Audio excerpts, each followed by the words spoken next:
Okay, so I'm kind of done talking about all the bad stuff in the hockey world, the teams that I cheer for being bad.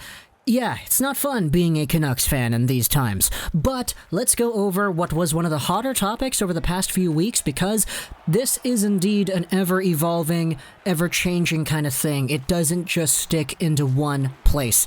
It moves. There are different pieces involved in this topic, and it's a very fun discussion to have every single time we bring it up. So, last time we talked about the Calder, and we discussed who amongst the NHL's rookie class would be in the front running early on towards winning the NHL's Calder Memorial Trophy, which is awarded to the best rookie in the league.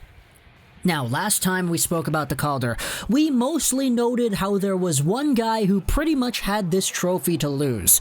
The Minnesota Wild's Kirill Kaprizov, a guy who is pretty much the lord and savior of what is the Minnesota Wild hockey team. This is a completely different team right now, and it's off of the hands of this young guy over here who spent countless years in the KHL since being drafted, was one of the best players in the KHL when he left, and now he has come over to Minnesota, the state of hockey, and completely taken over the race. Now, spoiler alert, he's still number one in terms of the rookie points race, but just like we did last week, I wanted to go over this point race and discuss some of the names that I think stick out to me, guys who have entered this conversation and guys who are there still.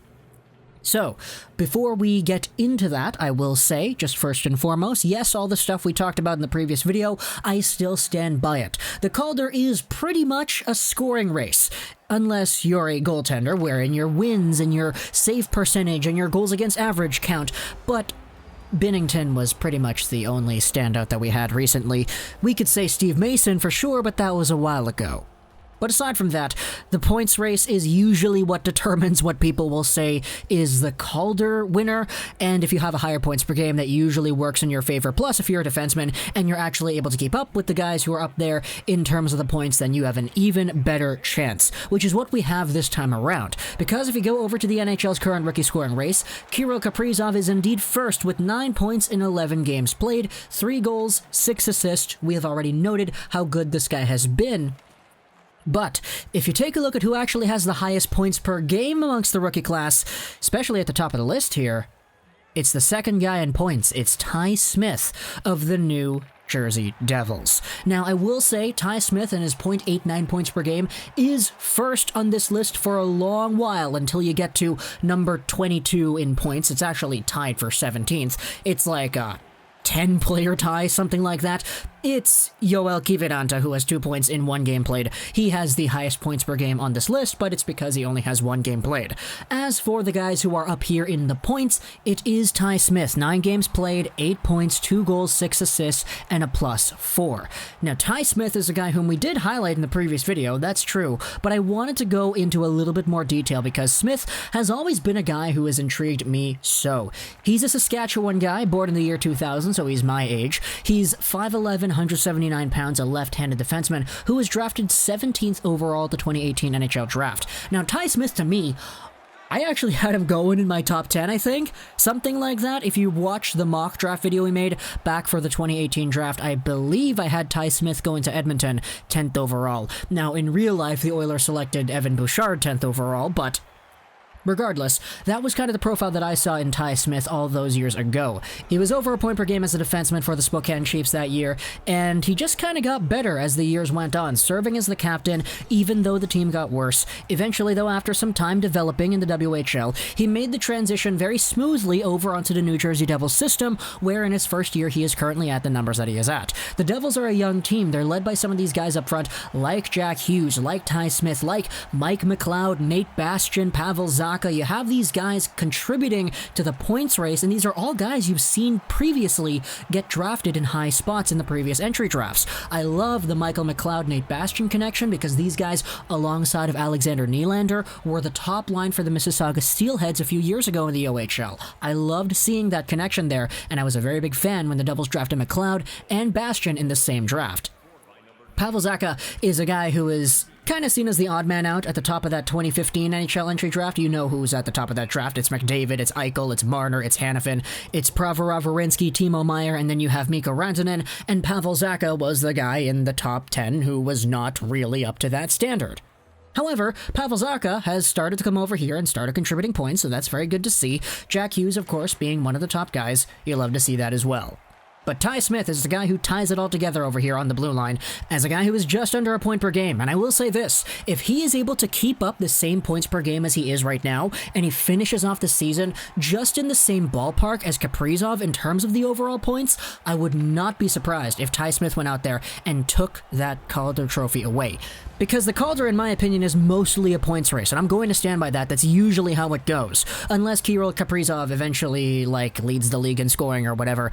I'm not really too sure how things could be sustained if the scoring is as tight as it is right now. He would have to have a bigger lead, I would think, to actually definitively win the Calder over Ty Smith. Third on the list, because we spent a lot of time on number 2, Nils Hoglander. Hey, 7 points, 14 games played. He's got the lowest points per game here in the top 7 because he has 14 games played, and Hoglander is good. I love Nils Hoglander. If you've seen my streams and the videos we have made about the Canucks, you know that I absolutely love what Nils Hoglander has done for the Canucks. But next up on this list, tied with Hoglander for third in points, is Pius Suter for the Chicago Blackhawks. 12 games played, 7 points, 4 goals, 3 assists. If you remember, Pius Suter was the guy whom in the video I made before the season began, before the offseason began, I was like, the Red Wings need to sign this guy.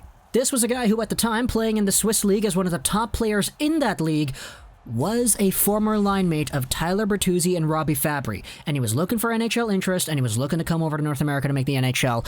And I was like, okay, Red Wings, you guys got to get this. This is the missing piece for that Guelph Storm line all those years ago.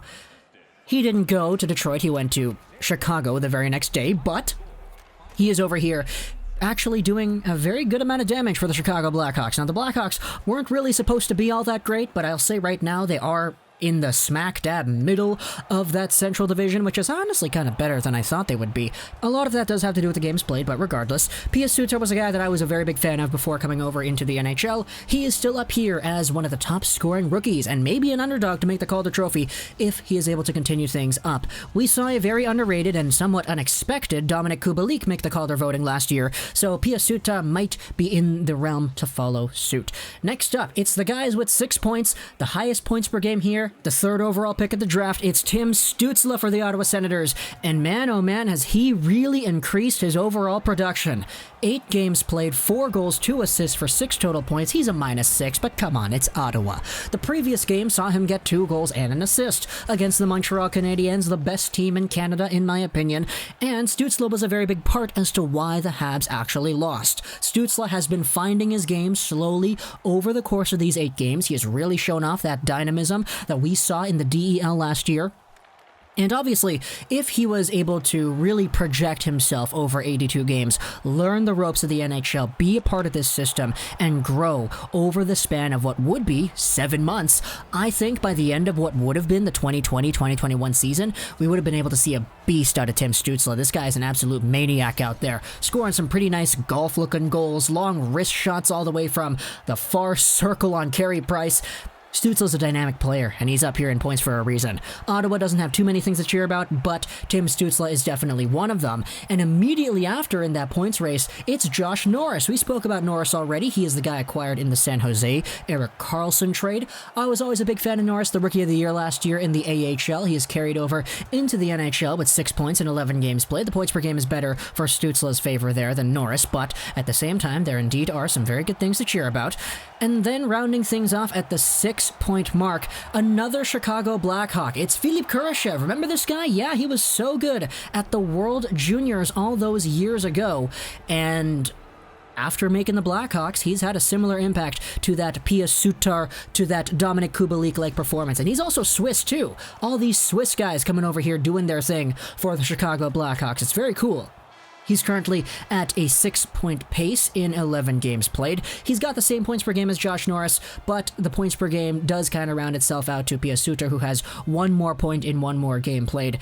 It's all really close at this point, so even though Kurashev has been very good, just the order of the points, it goes over for Suter a little bit more nicely. Then rounding out the rest of the top scores over here for the rookies, with 4 points you have Nate Bastian, Keandre Miller, Pierre-Olivier Joseph. Joseph, by the way, 6 games played, so he's over there with a very high points per game for the Pittsburgh Penguins. Liam Foudy, Dylan Cousins, Jan Kukkonen. You have a lot of guys over here who are rounding out the top. We're in the 3-point range mark, so I think it's a little bit easier to kind of ease off the gas pedal a little bit. But in this video, I really focused a lot more on Ty Smith, Pius Suter, as well as Tim Stutzle. Let me know in the comments what you think about the Calder race right now. How do you see things going out? Do you see these guys continuing on their pace? And if so, who rises, who falls, who gets a little bit better, who gets a little bit worse? Let me know in the comments below what you think. Hope you enjoyed this video.